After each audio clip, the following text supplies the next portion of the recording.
অবস্থান করে সেই ঐতিহাসিক স্থানটা যেটা রাজা পরশুরামের রাজপ্রাসাদ ছিল সেখানে বসে আসছি। এখানে আমরা একটা বয়স্ক চাচাকে পেয়েছি যার বয়স 80 থেকে 90 বছরের উপরে হবে। তো এই চাচার কাছ থেকে আমরা জানবো যে এই রাজপ্রাসাদ সম্পর্কে এবং এই এরিয়া সম্পর্কে কিছু শুনতে চাচ্ছি, ইতিহাস কিছু জানতে চাচ্ছি। কাকা কেমন আছেন? আলহামদুলিল্লাহ। তো আমরা তো অনেক ছোট আপনাদের থেকে, তো আমরা তো ইতিহাস এরকম দেখি নাই। আপনাদের বয়স যেহেতু 80 থেকে 90 হবে, এরকমই তো হবে, তাই না?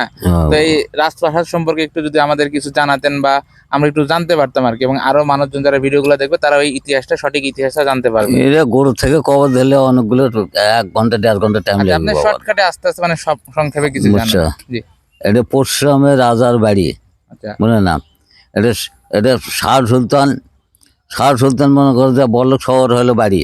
আচ্ছা ওখানে আসে এখন মনে করে যে মোরান আলী আসলে ছেলেকে বলি দিছে, বলি দেওয়ার পরে এখন ওই মানে ওই পরশুরাম ছেলেকে জবাই করছে। আচ্ছা জবাই করলেন তো তখন আমাদের শাহ সুলতান বড় পীরের কাছে গেছিল, আব্দুল জলিলের কাছে। আচ্ছা ওখানে সংবাদ গেছে, সংবাদ যায় ওখানে থাকে, এখন আসছে। এখন বড় পীর এখন লাঠি দিছে হাতত, লাঠি দিয়ে এখন মনে করেন যে এখন এই পরশুরামক মানে মাছের পিঠে শোয়ার হয়ে আসে, বনের থেকে সমুদ্র থেকে মাছের পিঠে শোয়ার হয়ে আসে এখানে পরশুরামক ধ্বংস করছে। আচ্ছা আচ্ছা ধ্বংস সন্ধ্যখন বাসে তোলে, পানি ছিটিয়ে দেয়া।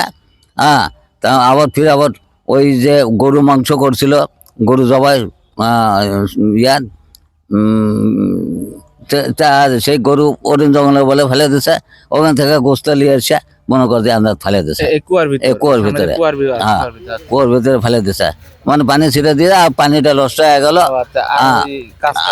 আর কাজটা করতে তো পরশুরামক মনে করে যে ওই মানে যুদ্ধে পরাজিত করলো। মানে প্রবাদ আছে ওখানে যে একটা কূপ আছে, ওই কূপের ভিতর মৃত লাশদের ফেলে দিয়ে পরশুরাম সেই মৃত সৈনিকদেরকে জীবিত করছিল। পরে শাহ সুলতান জানতে পারে, সে এক টুকরা মাংস এনে কুয়ার ভিতরে ফেলে দেয় এবং ওটা কি একটা কাক উঠায় নিয়ে আসে। আচ্ছা, কাকটা যখন উঠায় নিয়ে আসে তখন থেকে ওই কূপের যে একটা কার্যকারিতা ছিল যে মৃত মানুষকে জীবিত করতে, আর জীবিত হয় না, তো হয় না।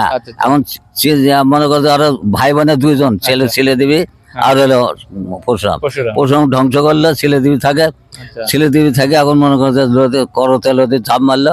শাহ সুলতান মনে করছে হাতের আশা তাকেও ফিকা মারছে, উনি ভাষা ওঠেনি, হাতে আশাও ফিকা ওঠেনি না। এটা যে রাজপ্রাসাদ যেটার উপর আমরা বসে আছি, এটা কি মাটির নিচে মাটির ডেবে গেছে বাবা? এটা কত ওরা আরো উঁচু আছিল, দাদা তারা কবর পাওয়া না, এটা ডেবে গেছে, ভাঙ্গে চুরে গেছে। এখন পরিবর্তন করছে সরকার থেকে, এটা তৈরি করে ইটালি আসে। এখন স্মৃতিটা চলছে, মানে স্মৃতিটা মানে এটা হচ্ছে উপরে একটু তৈরি করা ইট এনে মানে স্মৃতিটা ধরে রাখছে, তাছাড়া সম্পূর্ণ রাজপ্রাসাদ মাটির নিচে আছে। আচ্ছা আচ্ছা, তো ধন্যবাদ কাকা আপনাকে, আপনার কাছ থেকে অনেক কিছু জানতে পারলাম। আর সামনে হচ্ছে কুয়াটা, তাই না? সামনে কুয়াটা। আচ্ছা, ওকে কাকা, ভালো থাকবেন। আচ্ছা, আলহামদুলিল্লাহ।